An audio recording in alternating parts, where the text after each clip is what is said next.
एक हाईवे के पास मणिपुर नाम का गांव पड़ता था। उस गांव में एक गेस्ट हाउस था। उस गेस्ट हाउस में एक चुड़ैल घूमती रहती थी। वो हर रात को अपना चुड़ैल का रूप एक 14 साल की लड़की में बदलकर गेस्ट हाउस में भटकती थी और जो भी आदमी उसे बुरी नजर से देखता था वो उसे गला दबाकर हाईवे पर एक 25 साल के दिलीप नाम के लड़के की गाड़ी खराब हो जाती है। अब इस कार को क्या हो गया? बीच रास्ते में ही बंद होनी थी। अब क्या करूं? पर किस्मत से दिलीप को कुछ दूरी पर एक गैराज दिख जाता है। अरे वाह, किस्मत तो देखो मेरी, ऐसी सुनसान जगह पर भी गैराज मिल ही गया। बड़ी मुश्किल से दिलीप गाड़ी को धक्का लगाते हुए गैराज तक ले जाता है। साहब, गाड़ी तो सुबह तक ही ठीक हो पाएगी। आप एक काम करिए, रात ही की तो बात है, आसपास के गांव में चले जाइए, रात गुजारने के लिए आपको जगह मिल जाएगी। धन्यवाद आपका भाई साहब, गाड़ी मैं सुबह ले जाऊंगा। दिलीप गांव की ओर गेस्ट हाउस ढूंढने निकल पड़ता है। गांव की ओर चलते चलते पीछे से एक डरावनी सी आवाज में, अरे ओ बाबूजी, आप गेस्ट हाउस की तलाश कर रहे हो क्या? दिलीप जैसे ही पीछे मुड़कर देखता है तभी चुड़ैल एक सुंदर सी 14 साल की लड़की के रूप में आ जाती है। हाँ, क्या तुम जानती हो? हाँ, मैं जानती हूँ बाबूजी। आइए, मैं आपको वहाँ ले चलती हूँ। मैं और मेरे पिताजी उस गेस्ट हाउस में साफ सफाई का काम और वहाँ की देखरेख भी करते हैं। अच्छा, तुम्हें डर नहीं लगता? इतनी रात में तुम बाहर घूम रही हो? तभी वो लड़की अपनी डरावनी आवाज में बोलती है, अब मुझे इंसानों से डरने की जरूरत नहीं। पिछले 10 सालों से मैं यहीं तो भटक रही हूँ। दिलीप मन ही मन सोचता है, इसकी बातें और आवाज कुछ अजीब सी है, पर एक 13-14 साल की बच्ची की बातों पर ध्यान देने का कोई मतलब नहीं। बच्ची है, कुछ भी बोल सकती है। तभी चुड़ैल पीछे मुड़कर दिलीप पर हमला करने वाली होती है तो देखती है कि दिलीप ने एक बार भी उसकी तरफ नहीं देखा था। वो तो बस अपनी मस्ती में उस लड़की से बातें करता हुआ चला जा रहा था। तभी लो बाबूजी, गेस्ट हाउस भी आ गया। बाबूजी, मेरे पिताजी किसी जरूरी काम से बाहर गए हैं।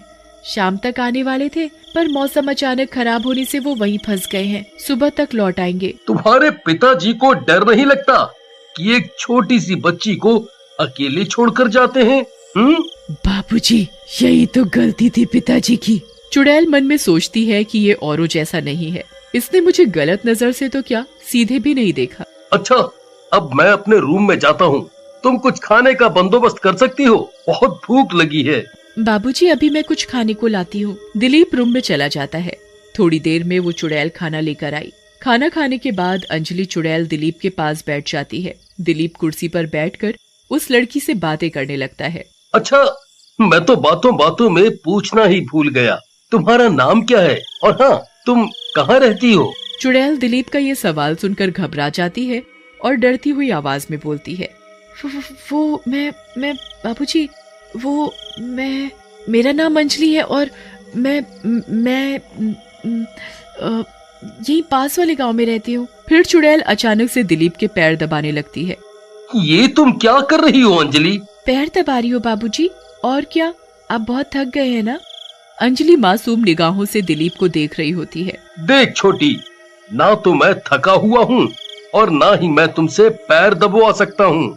क्यों बाबूजी, क्या मैं इतनी बुरी लड़की हूँ? नहीं रे पगली, क्योंकि तू मेरी छोटी बहन जैसी है और हमारे यहाँ छोटी बहनों से पैर नहीं दबवाते। अंजलि चुड़ैल थोड़ी देर तक दिलीप को ही देखती रहती है। अंजलि के चेहरे पर मुस्कान होती है। बाबूजी, क्या आप सच में मुझे अपनी बहन मानते हैं? हाँ बिल्कुल, और तू ये बाबूजी बाबूजी नहीं, भैया बोल, ठीक है? ये बात सुनकर अंजलि की आंखों में आंसू आ जाते हैं। फिर दिलीप अंजलि को चाय लाने को बोलता है। मेरा सिर बहुत दुख रहा है, क्या तुम मेरे लिए चाय बनाकर ला सकती हो? दिलीप की चाय वाली बात सुनकर अंजलि घबरा सी जाती है। उसने भी मुझसे चाय मांगी थी। उसने? किसने चाय मांगी? अंजलि ने दिलीप की बातों का कोई जवाब नहीं दिया और चाय लाने चली गई। चाय लाकर अंजलि दिलीप को दे देती है।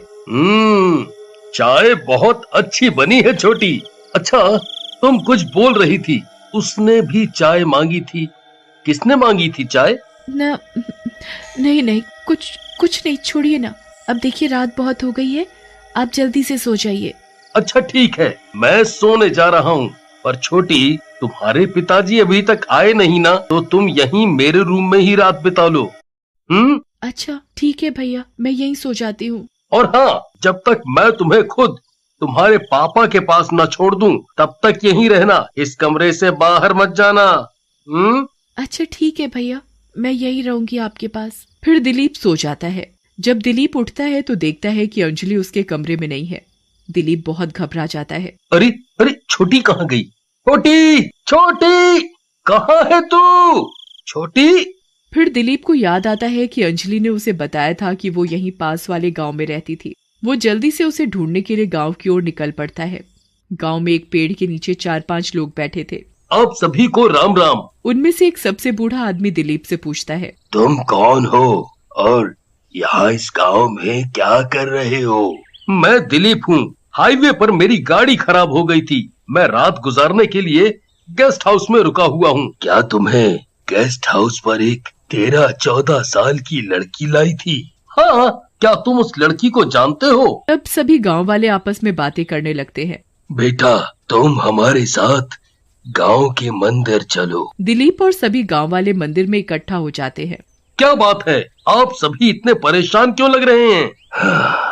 जो लड़की तुम्हें यहाँ गेस्ट हाउस में लाई थी, वो मेरी बेटी थी, जो अब इस दुनिया में नहीं है।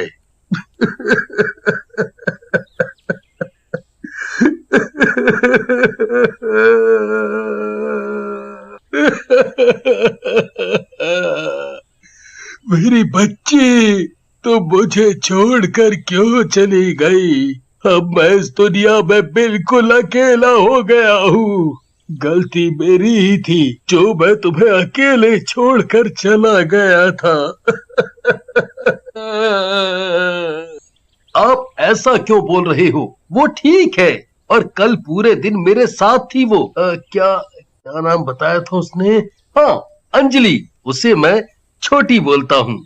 नहीं बेटा, वो अंजलि नहीं थी, वो भटकती हुई एक चुड़ैल है। बस करो तुम लोग, मैं नहीं मानता कि वो एक चुड़ैल है। और दिलीप जोर जोर से आवाज लगाकर अंजलि को बुलाता है। छोटी छोटी, तुम कहाँ हो? अगर तुम मुझे सच में अपना भैया मानती हो तो एक बार मेरे पास आओ। अंजलि चुड़ैल दिलीप की आवाज सुनकर वहाँ अपना चुड़ैल रूप लेकर सामने आ जाती है। भैया लो, तुमने बुलाया और मैं आ गई। मुझे माफ कर देना भैया, मैंने आपसे झूठ बोला।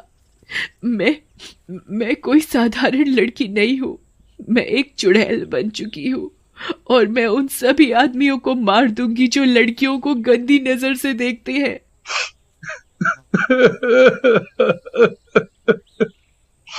छोटी, क्या तुम मेरे गले नहीं लगोगी? अंजलि बनी चुड़ैल भागती हुई झट से दिलीप के गले लग जाती है। अब मुझे ये बताओ कि तुम कैसे एक प्यारी सी लड़की से चुड़ैल बनी? और फिर अंजलि चुड़ैल बताती है, तो भैया सुनो, मैं और मेरे पिताजी हम दोनों गेस्ट हाउस में साफ सफाई और देख रेख का काम करते थे। एक दिन पिताजी को किसी जरूरी काम से कुछ दिन के लिए बाहर जाना पड़ा, तो मैं गेस्ट हाउस में अकेली रह गई। गेस्ट हाउस में जो भी आदमी आता वो मुझे गंदी नजर से देखता था। माँ तो मुझे जन्म देकर ही मर गई थी, पिताजी ने ही पाला पोसा मुझे। हाँ, गेस्ट हाउस में एक दिन एक सनकीस आदमी ठहरा हुआ था। उसने मुझसे चाय मांगी, मैंने उसे चाय दी। उसे चाय पसंद नहीं आई तो उसने चाय मेरे मुंह पर फेंक दी। मुझसे ये सब सहन नहीं हुआ और गांव के पास बने तालाब में कूदकर मैंने अपनी जान दे दी। मेरी बच्ची, ये सब मेरे कारण ही हुआ है, मेरी ही गलती थी सब। ना मैं तुझे छोड़ कर जाता और ना ही तुम ऐसा करती। काश मैं तुम्हें बचा सकता, तुम्हें और पिताजी को मैं अपने साथ अपने घर ले जाता और तुम्हें स्कूल में खूब पढ़ाता लिखाता। तभी अंजलि चुड़ैल बोल पड़ती है, भैया पर अब ऐसा नहीं हो सकता, मैं मर चुकी हूँ और सभी गंदी नजर रखने वाले इंसानों को मार दूंगी। छोटी, तुम मुझे अपना भैया मानती हो तो मेरी एक बात मानोगी? अब तुम किसी को नहीं मारोगी। तुम पहले भी अच्छी थी और अभी भी तुम बहुत अच्छी हो। ठीक है भैया, आप बोल रहे हो तो मैं अब किसी को नहीं मारूंगी। अब मेरे जाने का समय हो गया है, मैं जाती हूँ।